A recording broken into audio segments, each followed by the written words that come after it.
Hello and welcome to the show. We are here with another rivalry. Today we are looking at Grand Tours. We haven't really done much on Grand Tours. There is kind of a reason, we'll get to that a bit later in the video. However, we have got 3 cars today we're going to compare. There are quite a lot of Grand Tours on Forza we could have used. We're going to use the 3 that were suggested because I think it's a good sort of comparison. Now, of course, there's only one place we can start, and that is, of course, with an Aston Martin. This is the Aston Martin DBS. Now, admittedly, this is quite fast for a Grand Tourer. It's sort of like a super Grand Tourer. I'm making up car categories again, aren't I? It is pretty damn quick for a Grand Tourer. It has 510 horsepower, which is quite a lot, I have to say. Weighs 3,700 pounds, which is also quite a lot. It's not a lightweight vehicle. It also costs, well, a lot. It's $250,000 credits is what this is going to set you back. Now, you can find them quite cheap on the auction house, but from the game, $250,000, that's not cheap when you consider you can get a 458 Italia for less than that. It is quite a fun car to drive. I mean, it's leery, it's sideways, but it isn't a racing car. It's not particularly. It's heavy. Okay, admittedly, maybe not for real life cars, but for Forza, for track cars, for sports cars, the sort of thing you normally race, it is quite heavy. Now, there is an issue when we come to talk about Grand Tours in Forza 4. Now, Forza is a track sort of based racer. Whoopsie, ignore that. No one saw that. Edit, cut, quick, go, move. There we go. I didn't stall it at all there. Yeah, the problem with Grand Tours in Forza 4 is Forza 4 is based as a sort of track-based racing game. They're all tracks. Even this, that's not a proper track, is kind of based on I think it's based on a road. It's still very, very smooth. And of course, we're all sat in our living rooms playing with a controller, maybe with a steering wheel, if we're feeling adventurous and have the money. And it's all about track racing. Whereas Grand Tours aren't about that. Grand Tours are about long drives across maybe even continents, countries, and you can be in comfort while you're doing it in quite a fast, quite an exciting car. That's the point of a Grand Tourer. When it comes to Forza, they're kind of difficult because they're not track-based cars. This Ferrari California here, for example, weighs 3,800 pounds. That's quite heavy for a track car. It doesn't handle fantastically when you compare it to like a lightened 911 or Ferrari or Lamborghini, which makes it hard to sort of talk too much about Grand Tours because their real purpose, sort of long, comfortable drives, you can't really measure on a game. However, we have a Ferrari here, so I'll talk a little bit about it. It has 453 horsepower, which is again fairly respectable. Slightly cheaper than the Aston Martin at 220,000 credits. I have to say, overall, this is a bit better handling car. I was surprised. I'm not a real fan of the California. I mean, I get the point of it being sort of a Grand Tourer thing, but it is an awful lot of money. It is a nice car to drive, though. I was surprised. It's not as quick as the Aston Martin, I have to say. 0 to 60 time is actually slightly faster on this. I think it's 3.8, whereas the Aston Martin is 4.2. I'm pretty sure that's because the Aston Martin sits there and spins its tyres and makes smoke and destroys rubber, because it is a more powerful car. 0 to 100 time, though, is much quicker in the Aston Martin, and the Aston Martin has a higher top speed. I'm also pretty sure once it gets past the 60 mark, it will keep accelerating faster and faster than the California will. But yeah, around the corners, the California sort of impressed me, I have to say. It is heavy. It is not the easiest thing in the world to drive. I didn't spin this one though, I don't think. Hopefully I didn't. It is quite a nice car to drive. I can never decide if I like the look of the California.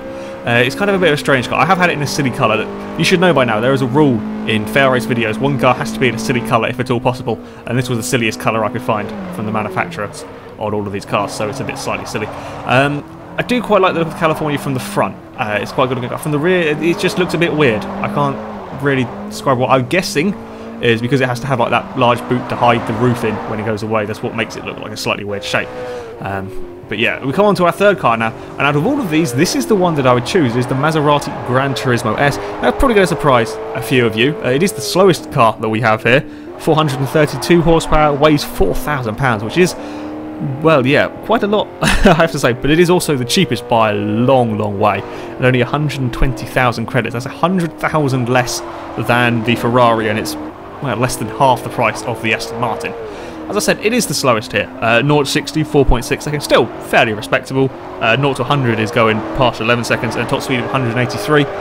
It's a good fun car to drive, as you can see there. I did slide it. It isn't the easiest of the 3 to drive. The Ferrari is the best by a long way, handling wise. Maserati probably the worst because it is quite a bit heavier than the other two. However, the reasons I would have this car, first of all, one, price. Okay, I'm going to be honest. Value for money wise, this isn't 100,000 credits worse than the Ferrari California. Number two, looks. It looks fantastic. In a competition where there's an Aston Martin, to say that this car here is the best looking, probably surprise some of you. I'm sure some of you won't agree with that, but I have to say the Maserati is the better looking of the three. I also like the fact that you can get it in matte colours, because that's always cool. The matte blue especially I really like, but that's just me personally. And the third reason is noise. As I say that, we come to a tunnel. This is a fantastic sounding car. Admittedly, Forza doesn't actually quite do Maserati's justice, I don't think. The Maserati, this one, the Gran Turismo and the Quattroporte, I believe they have the same engines, or if they don't, very similar. They are some of the best sounding cars I've ever heard. I've heard a lot of cars. I'm talking road legal cars here, not race cars. But of road legal cars, the Maseratis are just phenomenal. I mean, they're better than most Ferrari, Lamborghinis, McLarens, anything that I've ever heard on the road. One of these is just insane. The engine in these is fantastic, and that's probably the primary reason why I'd have one. No, it's not the fastest car here, but I also don't really care because of the noise it makes when you go, well, fast. So yeah, it's now time to hand the cars over to the Stig, who hasn't actually been out for a few weeks. I don't even know when we had the last Stig lap. So yes, here we go. Now we've got the Aston Martin and the Ferrari on the screen now, because the Maserati is, well, sort of B-class and quite a bit slower than these two. These two are the closest in PI, so we're going to have a little race with these and compare them. Now, expectation-wise, these are both A-class. The Aston Martin is sort of mid-A-class. The California is a slightly lower PI. They're about 30 PI in it, I think, as we see that they come up towards whatever corner this is. I've forgotten the name of the corners. How have I done that? Quick, there's a corner. They went round it. Nothing fell over. It was spun. So there we go. Yes, I forgot what I said now. I'm completely flummoxed because I forgot the name of the corner. Hammerhead, I know this one. We've got car towards Hammerhead. Both of these cars aren't the easiest things in the world to drive. You know, they're not as composed as some of the light and sports cars we have here. As you see, their Stig may have taken out a few cones, but of course they are still pretty damn quick accelerating, very fast in a straight line. The Aston Martin is the better in a straight line by quite a way. It is noticeable actually when you drive these two, like one after the other. The Aston Martin does have a lot of sort of acceleration, and I quite like it. I do like Aston Martins. The DBS is quite expensive, $250,000. I would probably go for a DB9, which is a lot less. But as we see, they come around the last corner. It is the Aston Martin that is in the lead. There's a little bit of sideways stuff there as they go across the line. It was very close actually. I was surprised how close these two were, and there we go. So yes, the Maserati did go first.